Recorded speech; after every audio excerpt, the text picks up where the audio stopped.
नमस्कार, मैं हूं अखिलेश पांडे और आप देख रहे हैं सी न्यूज़ भारत। वक्त हो चुका है न्यूज़ बुलेटिन का।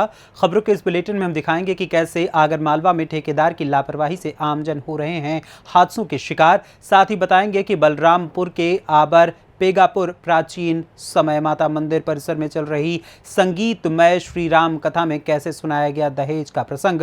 और झांसी बुंदेलखंड निर्माण मोर्चा एवं राज्य समर्थकों के संरक्षक बाल ब्रह्मचारी ब्रह्मरूपी जी महाराज ने क्या कुछ कहा। और भी तमाम खबरों पर आइए विस्तार से करते हैं चर्चा। खबर आगर मालवा से है, जहां कानड़ नगर में सीमेंट का क्रेट का पचलाना रोड से न्यू बस स्टैंड कानड़ तक चौड़ीकरण का काम चल रहा है, लेकिन ठेकेदार की लापरवाही से आए दिन आमजन हादसे का शिकार हो रहे हैं। ठेकेदार इतने ठंडे बस्ते में काम कर रहा है, व्यापारी और आमजनों को काफी परेशानियों का सामना करना पड़ रहा है। इस रोड चौड़ीकरण से व्यापारियों का धंधा पूरी तरीके से ठप हो गया है। अगर ठेकेदार इतनी धीमी गति से कार्य करेगा तो कार्य कैसे पूरा होगा, ये चर्चा का विषय बना हुआ है। लेकिन ठेकेदार टस से मस नहीं हो रहा। जब हमने ठेकेदार विजय सिंह देवास को फोन लगाया तो उन्होंने फोन रिसीव नहीं किया। आगरमालवा से सी न्यूज़ संवाददाता लाड सिंह चौहान की रिपोर्ट। खबर बलरामपुर से है, जहां आबर पेगापुर में प्राचीन समय माता मंदिर परिसर में चल रही संगीतमय श्री राम कथा एवं मूर्ति प्राण प्रतिष्ठा समारोह के तीसरे दिन अयोध्या धाम से पधारे प्रेम मूर्ति युवा संत सर्वेश जी महाराज ने कहा कि दुल्हन ही दहेज है, दहेज रूपी दानव हमारे समाज को खोखला कर रहा है। इस अवसर पर परम पूज्य महंत मिथिलेश नाथ योगी, अनिल जी भाई साहब, जिला प्रचारक राष्ट्रीय स्वयंसेवक संघ राम कृपाल शुक्ला, वरिष्ठ भाजपा नेता सहित सैकड़ों की संख्या में गांववासी एवं कार्यकर्ता बंधु उपस्थित रहे। बलरामपुर से सी न्यूज़ संवाददाता संदीप की रिपोर्ट। खबर झांसी से है, जहां बुंदेलखंड निर्माण मोर्चा एवं राज्य समर्थकों के संरक्षक बाल ब्रह्मचारी ब्रह्मरूपी जी महाराज ने झांसी में प्रेस वार्ता के दौरान कहा कि 2014 में 3 साल के भीतर राम राज्य सरकार को साक्षी मानकर एवं बाबा साहेब भीमराव अम्बेडकर जी को वादा कर बुंदेलखंड राज्य बनाने का वादा उमा भारती, प्रधानमंत्री नरेंद्र मोदी एवं राजनाथ सिंह ने किया था। 3 साल की जगह 9 साल का समय गुजर गया, लेकिन केंद्र सरकार में अभी तक कार्यवाही तक प्रारंभ नहीं हुई है। इसी प्रकार अमित शाह ने कहा था कि बुंदेलखंड से अवैध खनन बंद हो जाएगा। आगे उन्होंने क्या कुछ कहा, आइए आपको सुनाते हैं। और बुंदेलखंड का जो रूप बिगड़ चुका है, यानी कि बना हुआ बिगाड़ा गया है। ऐसा नहीं कि अपन बना बनाया बिगाड़ रहे हैं। जो बुंदेलखंड का पहले स्वरूप एक भाव में था, उसको बांट दिया गया था। तो जो तोड़ा गया है उसे जोड़ने की बात हो रही है, क्योंकि हम साधक लोग तोड़ने की बात नहीं करते, जोड़ने की बात करते हैं। राजनीति ने बुंदेलखंड की संस्कृति को, बुंदेलखंड की सभ्यता को, बुंदेलखंड के तीर्थ क्षेत्रों को अस्तित्व विहीन कर दिया है। वो कोई भी राजनीतिक पार्टियां रही हो, समय समय पर सभी ने यहाँ के लोगों की भावनाओं का लाभ उठाया। झांसी से ब्यूरो रिपोर्ट, सी न्यूज़ भारत। जौनपुर जिले में आज मंगलवार को प्रधानमंत्री नरेंद्र मोदी को बूथ स्तर के कार्यकर्ताओं ने वर्चुअल टीवी के माध्यम से सुना। मेरा बूथ सबसे मजबूत संवाद कार्यक्रम के तहत प्रधानमंत्री नरेंद्र मोदी ने बूथ स्तर के कार्यकर्ताओं को वर्चुअली संबोधित किया। पीएम मोदी ने कहा कि देश भर से लाखों कार्यकर्ता आज वर्चुअल रूप से जुड़े हुए हैं। यही कार्यकर्ता ही भाजपा की सबसे बड़ी ताकत और भाजपा के कार्यकर्ताओं के लिए दल से बड़ा देश है। जिस पार्टी के लिए दल से बड़ा देश हो, ऐसी पार्टी का कार्यकर्ता होना मेरे लिए भी गर्व का विषय है। कार्यक्रम को सफल बनाने के लिए भाजपा नेता व पूर्व ब्लॉक प्रमुख संदीप सिंह के नेतृत्व में विकासखंड जलालपुर क्षेत्र के आरडीएस शिक्षण संस्थान कुसाव भावपुर में प्रधानमंत्री के वर्चुअल लाइव प्रसारण को सुनने और देखने के लिए बड़ी स्क्रीन की व्यवस्था की गई थी। इस अवसर पर मछली शहर सांसद बीपी सरोज सहित क्षेत्र के तमाम बूथ स्तर के कार्यकर्ता एवं संभ्रांत नागरिक मौजूद थे। जौनपुर से सी न्यूज़ संवाददाता गुलजार की रिपोर्ट। खबर बरेली से है, जहां बहेड़ी पीलीभीत लोकसभा सीट से बीजेपी सांसद वरुण गांधी एक दिवसीय दौरे पर आज अपने संसदीय क्षेत्र बहेड़ी पहुंचे, जहां तमाम कार्यकर्ताओं ने उनका जोरदार स्वागत किया। इसके बाद सांसद वरुण गांधी खंड विकास कार्यालय बहेड़ी पहुंचे, जहां उन्होंने प्रधानमंत्री और मुख्यमंत्री आवास योजना के लाभार्थियों को आवास की चाबियां सौंपी। वहीं वरुण गांधी इसके बाद क्षेत्र के सीकरी, मल्लपुर, पचपेड़ा, उगनपुर, इगराह, फरीदपुर सहित कई गांव पहुंचे और नुक्कड़ सभा के जरिए ग्रामीणों को संबोधित किया। साथ ही जनता की शिकायतों को सुना। सांसद वरुण गांधी को क्षेत्र में सबसे अधिक शिकायतें राशन कार्ड और राशन वितरण में धांधली की मिली। इस पर उन्होंने संबंधित विभाग के अधिकारियों को इसमें सुधार लाने को कहा। साथ ही क्षेत्र में जगह जगह बिजली से जुड़ी समस्याएं भी मिली, जहां सांसद वरुण गांधी ने बिजली विभाग के अधिकारियों से बिजली व्यवस्था ठीक करने को कहा। साथ ही सांसद वरुण गांधी ने क्षेत्र के लोगों से कहा कि कोई भी अगर रिश्वत मांगता है या किसी तरह का दबाव बनाकर रुपए की मांग करता है तो मुझे जरूर अवगत कराएं। उन्होंने कहा कि मैं भ्रष्टाचार मुक्त बहेड़ी देखना चाहता हूं। मैं इतना ही कहूंगा कि अंततः हम लोग नीति निर्धारण को बहुत गंभीरता से देखें। हमारा काम एक एक व्यक्ति को खड़ा करना नहीं है, हमारा काम है देश को खड़ा करना। और देश तभी खड़ा होगा जब ऐसी नीतियां बने जिससे हर किसी के मन में उम्मीद जगे। देश के लिए हम लोग ये कार्य कर रहे हैं। हम सब, चाहे कोई तनख्वाह प्राप्त हो ना हो, हम सब लोग त्याग करके अपने परिवार से दूर जाके, अपने गृह क्षेत्र से दूर जाके कार्य कर रहे हैं। ऐसा न हो कि हमारा कार्य हमारे ही सम्मान वृद्धि तक रह जाए। कहीं न कहीं हमारे हर कार्य से ये देश का तिरंगा ऊंचा लहराए। जय हिंद, जय जय। बरेली से सी न्यूज़ संवाददाता अब्दुल वाजिद की रिपोर्ट। खबर बैतूल से है, जहां मध्य प्रदेश राज्य विधिक सेवा प्राधिकरण के निर्देश पर जिला विधिक सेवा प्राधिकरण एवं तहसील विधिक सेवा समिति एवं जन सेवा समिति आमला के संयुक्त तत्वाधान में सिविल कोर्ट आमला में विशाल रक्तदान शिविर का आयोजन किया गया।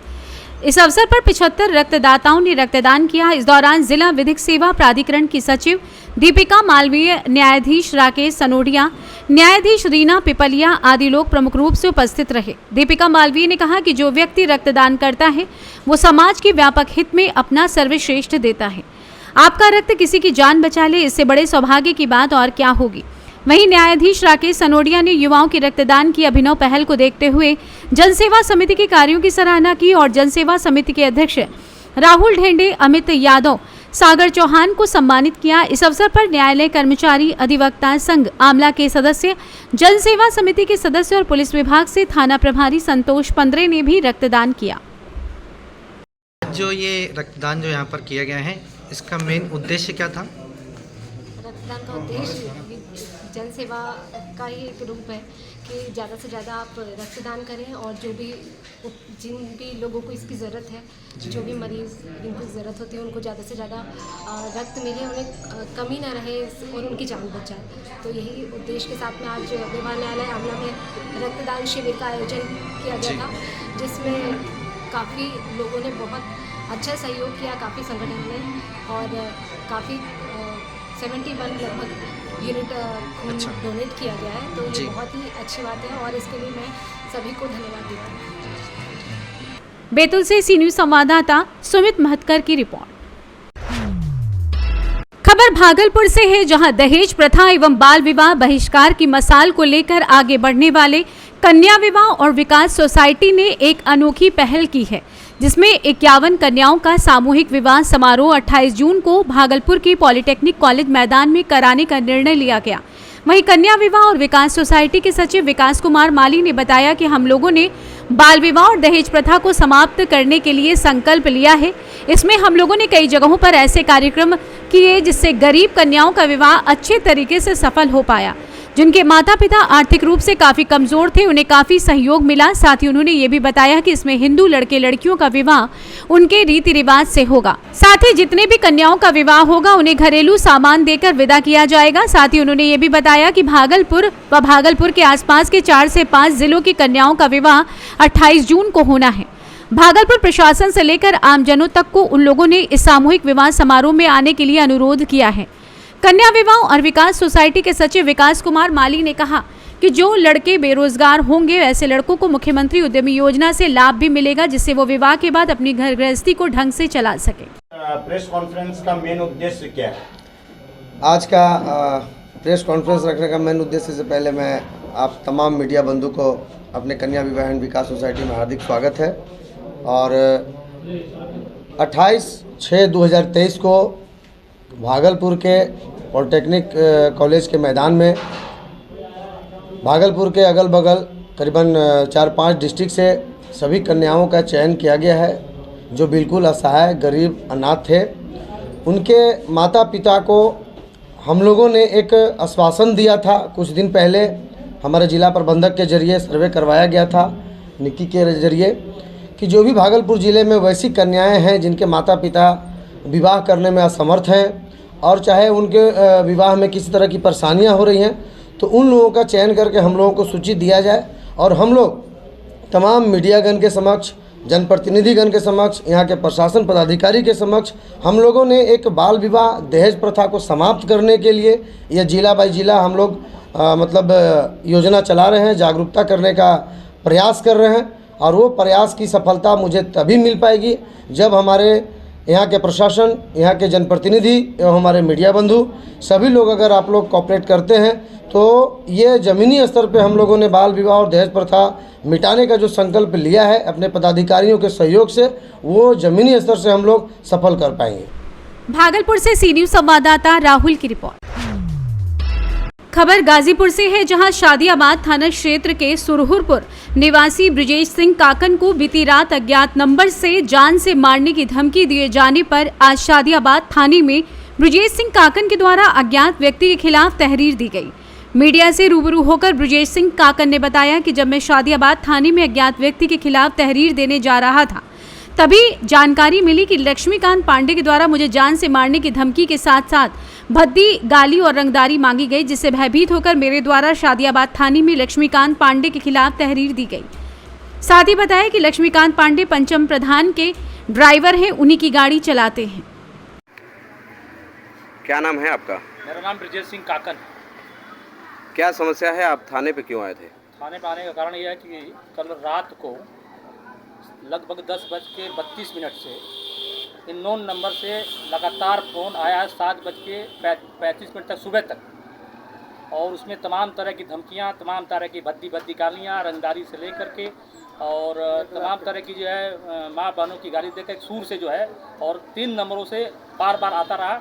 इस नाते में अपनी जान माल की रक्षा करने के लिए मैं अपना पहली प्राथमिकता थाने शादियाबाद के रिपोर्ट दर्ज करवाया। तो रिपोर्ट दर्ज होने के बाद क्या आपको पता है कि वह अज्ञात व्यक्ति कौन सा है या ये पता लग गया और मेरे सूत्रों द्वारा जो है, और वह लक्ष्मीकांत पांडे उसका नाम है, रहने वाला रामपुर माझा का है और पंचम सिंह प्रधान प्रतिनिधि यूसुफपुर का वो ड्राइवर है।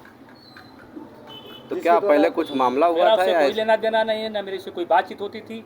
यह जानबूझकर ब्लॉक प्रमुख को चुना करके उसने एजेंडा बनाया, बार बार यही कहता था तुम प्रमुख हो गए, तुम प्रमुख हो गए, प्रमुख जी, तमाम तरह की यही उसका स्टैंड था।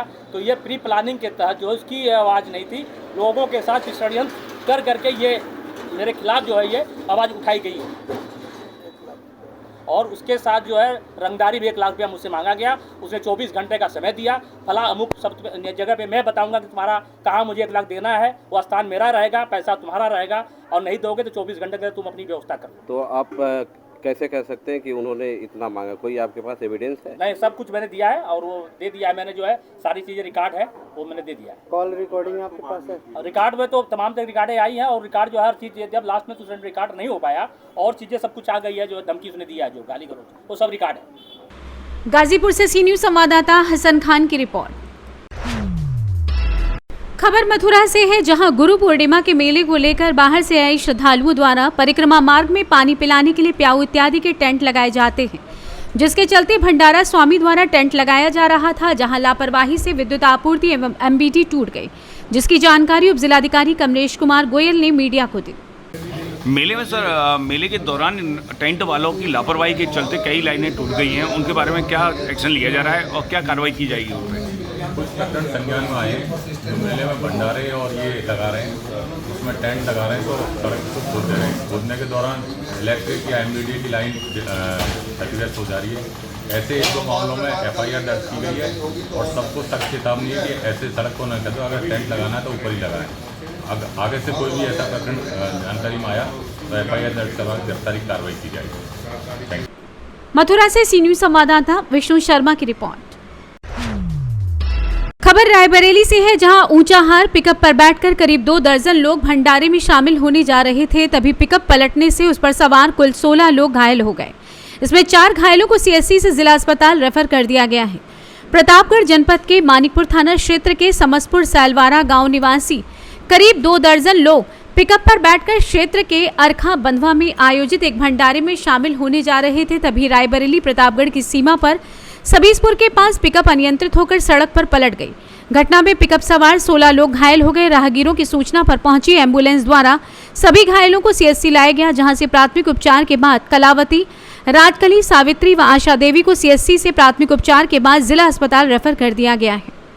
सीएससी अधीक्षक डॉक्टर मनोज कुमार शुक्ल ने बताया कि सड़क दुर्घटना में 16 लोग पीएससी आए थे, जिसमें 4 घायलों को सीएससी में प्राथमिक उपचार के बाद जिला अस्पताल रेफर कर दिया गया है। सर, कुछ लोग घायल अवस्था में सीएससी लाए गए थे, क्या मामला था? ये किसी पिकअप में जा रहे थे, करीब 16 लोग घायल अवस्था में लाए गए हैं, जिनमें 4 लोगों को हम लोगों ने रेफर किया है। बाकी प्राथमिक उपचार चल रहा है। कहाँ के रहने वाले थे सर? ये समसपुर सैलवारा के हैं, ये थाना मानिकपुर और जिला प्रतापगढ़। रायबरेली से सी न्यूज संवाददाता आशीष मौर्य की रिपोर्ट। फिलहाल के लिए इस न्यूज़ बुलेटिन में बस इतना ही। देश दुनिया की तमाम खबरों के लिए देखते रहें सी न्यूज़ भारत। हर खबर आपके साथ, आपके हाथ।